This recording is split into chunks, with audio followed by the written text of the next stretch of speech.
கண்மணி அன்போட காதலன் நான் எழுதும் பொன்மணி உன் வீட்டில் சௌக்கியமா நான் இங்கு சௌக்கியமே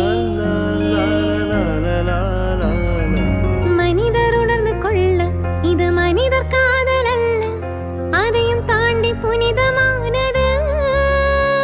அபிராமியே தாலாட்டு சாமியே நான் தானே தெரியுமா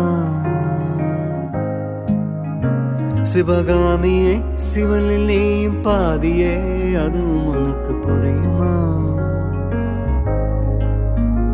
சுபலாலி லாலி லாலி லாலி அபிராமி லாலி லாலி லாலி